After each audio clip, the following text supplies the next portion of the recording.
You know, it's almost like your birthday with a package from China, so let's go.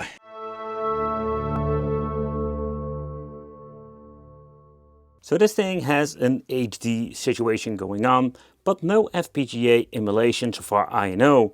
Comes with two controllers and has even the option for a 4:3 and 60:9 aspect ratio display. So all the features were missing in previous one, this one includes them all. But before we're going to be doing this, all of the testing of the different games, let's do a quick unboxing. So I am really looking forward, as I mentioned before, testing it out, because I'm curious, is this thing really worth the money? So giving you an idea, so when a Chinese phone costs around like $50 or $100, this thing was like double the price. But I can tell you, the first thing I already noticed, that the shell is similar to the one from China. So here at the back we find the battery compartment. Let's see if there's a battery included. Yep, we're having over here the 18650. This is a typical battery we can find in many devices now, 2000 milliamp. You can get yourself, or let's say bigger ones, for having more gameplay than when it comes to the game hours. Built-in speaker, and indeed the HDMI will also have an AV out. So it's kind of cool if you want to plug this in a CRT. We're having the on and off switch over here, so let's turn it on very quickly. Let's see what happens. Nothing. So there are no built-in games indication for the battery. So input for the micro SD USB is going to be one for charging the device, and the D-pad. The D-pad itself, it's okay. You know, it's not the most, let's say, best D-pad I've ever felt. Like the original Sega Nomad has like the best D-pad ever so far I know when it comes to original handhelds. Reset, mode, start. At the bottom we're finding a lot of switches, and in here we can just see what are there for. So we're having, let's see, this is the region switch, 60:9 and 4:3 switch, and in here we're finding the option for switching between the joystick mode, volume control and headphone jack out, and the two controller ports. You can do a lot of things with this. So first of all, when it comes to the dust cover, it's very thin plastic. Okay. Okay, so that was the handheld itself, or the game console. So let's see how are the controllers. Let's get this massive box out here and let's check out what are we having when it comes to the controller quality. So I've picked it up brand new from eBay, and I think that is the only place you can buy it. Maybe also from Amazon sometimes. And I don't know which one is going to be cheaper, but they will ask ridiculous prices. The micro USB cable, the two controllers, then we're having a massive, very long HDMI cable, and the manual in Japanese, because it's a Japanese product, or so far I know. If this thing is going to be assembled in China or Japan, I have no idea. There's no any logo whatsoever. But let's do a quick unwrapping of the controllers and let's see if this is any good. Okay. The cable quality is long. Let's see how this fits in inside of this system itself. Oh, ooh. That fits in very well. Okay, that's a good thing. Let's see, we're having that pointless slow mode. We have a floating D-pad situation when it comes over here with the controllers. But it is not like the best quality. It's also not like the worst one out there. You can see, particularly when it comes to the really cheap, cheap controllers, when you're pressing one button, they all move around. That is not the case over here. But the feel, yeah. But what is the idea? So first of all, we're going to be testing out the games like Xeno Crisis, the double card, we're having the multi-card, Street Fighter cartridge. Then we're going to be testing out the the Everdrive, some homebrew Chinese games, and a special cartridge like Virtua Racing. So I'm just really curious if this is going to be the ultimate device to pick up beside having an original Sega Nomad. So to give you an idea, like the Sega Nomad, it's going to be around like $500–600 if you're getting one in good condition, complete with IPS display. And yeah, with this particular model, we do have an IPS display, so that's cool. But first, let's begin with the Virtua Racing. Let's see how it fits in. Okay. Okay, that is absolutely great. So fitting in the cartridge is just great. Okay, so let's turn it on. Let's see what happens. And starting off with the cartridge of the Virtua Racing, that doesn't seem to be working at all. Can we switch the aspect ratio? Yeah, we can switch when actually be turned on. And let's give this thing a reboot, maybe different region. Let's see where we're standing on. Okay, I was actually standing on the right region, but no. So the virtual racing doesn't work at all. Let's move on to the Street Fighter homebrew game. This is like a Chinese cartridge.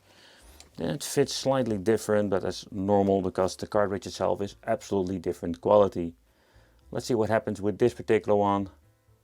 It still gives the weird screen. So I don't know what's going on over here, but it seems to be there is a problem.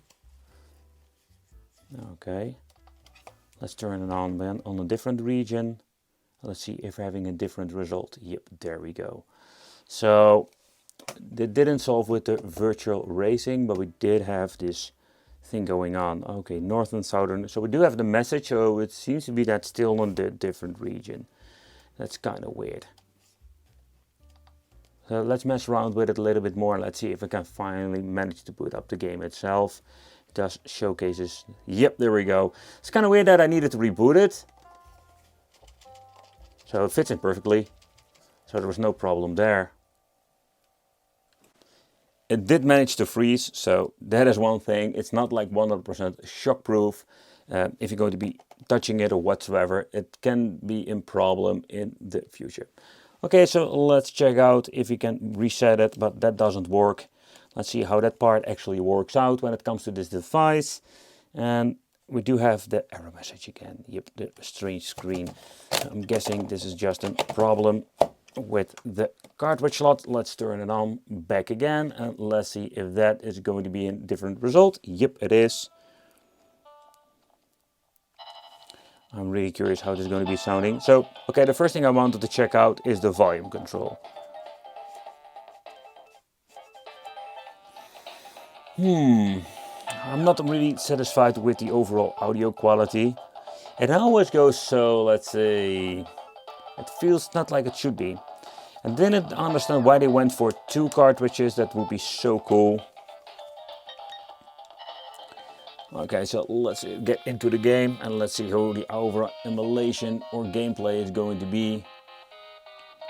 You can just hear that it's going to be sounding quite off. Okay, so the 3 buttons only have been configured. So when it comes to this game, the D-pad, well, it's not bad at all. It's responsive, okay. Oh. But I did notice, if I need to press it twice very fast, I need to push it really hard. So responsiveness of this, And also when it comes to the music, it is not emulated perfectly on this device. However, it looks absolutely amazing on the display. We do have a little bit of a glare coming from the front glass over here. That is also okay plastic, not like super strong glass. But let's move on to some other cartridges. Let's say if it can be used by the Mega Everdrive and all the other craziness. Okay, so that is absolutely great. So it seems to be that it will load up the Everdrive. Let's press the start button. Let's get into the game. Yep, Sonic 3 Knuckles seems to be working.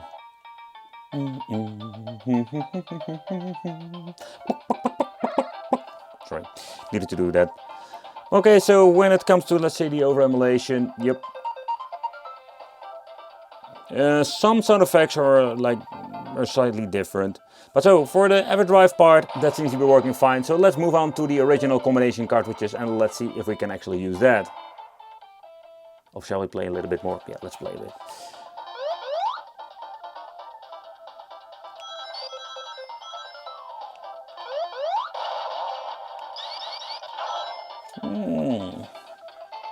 First of all, I wish they went for 2 speakers.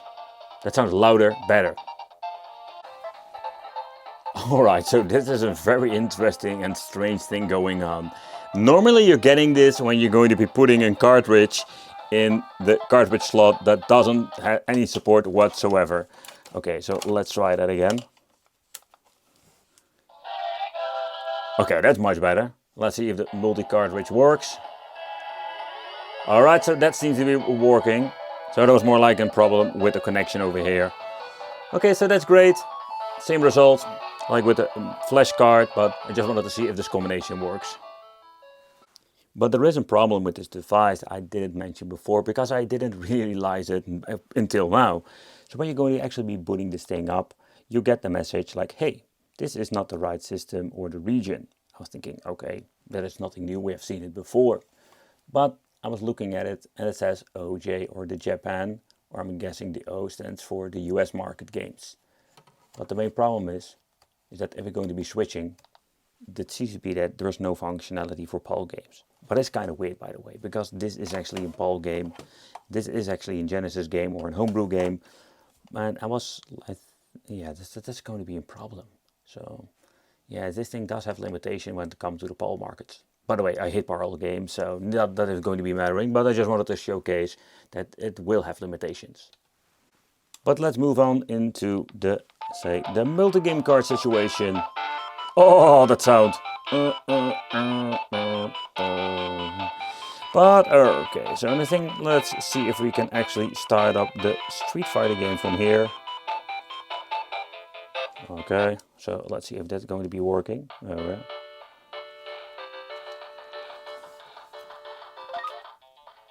They're always using these weird games, it's like unfinished versions. But the reason I wanted to check out some Street Fighter and I don't want to go to my collection and grab the other game, I just want to see if this game works and how is the D-pad. Okay, so the D-pad itself is great for fighting games, where you do need to push in this D-pad quite hard sometimes. Yeah, okay. The Shoryuken is going to be slightly different, but this is just simply to do with, let's say, the touch, but also the travel and the resistance.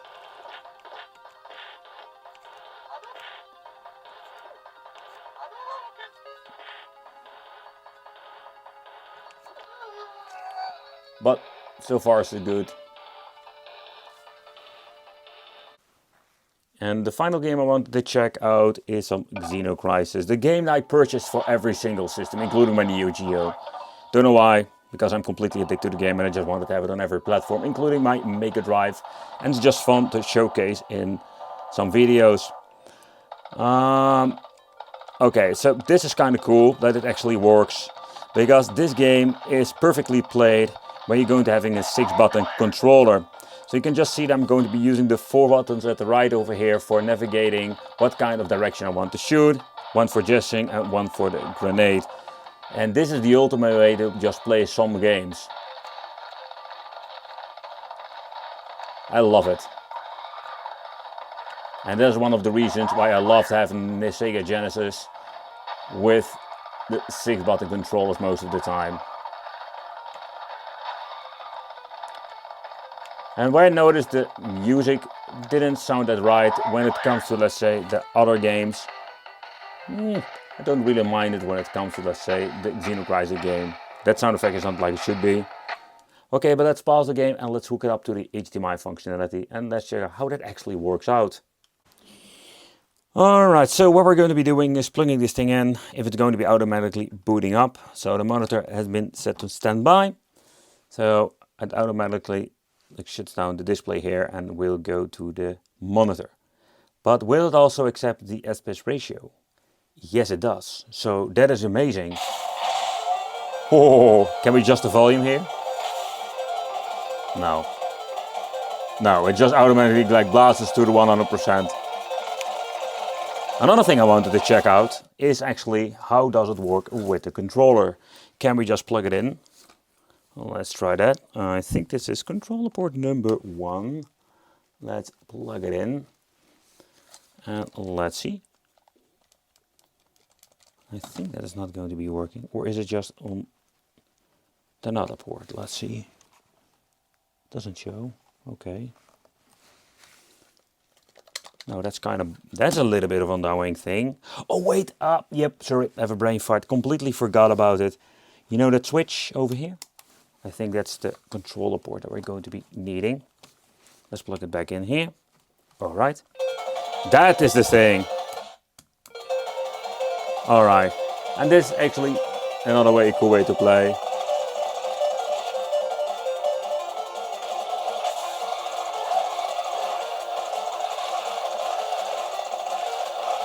The controls are responsive.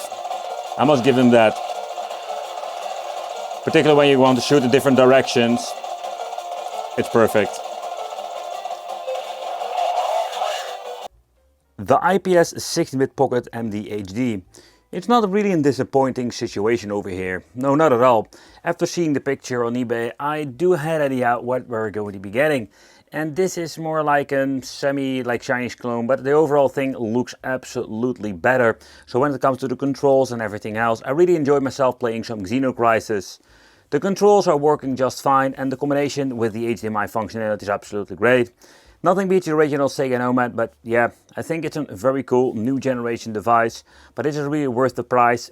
Yeah, that is something you should decide, because where it's way cheaper to get this device with a beautiful IPS panel than, let's say, getting an original Sega Nomad with an IPS. Yeah, personally, I prefer an original Sega Nomad at this point. Thank you all for watching, consider subscribing, and it would be great to see you in the next video.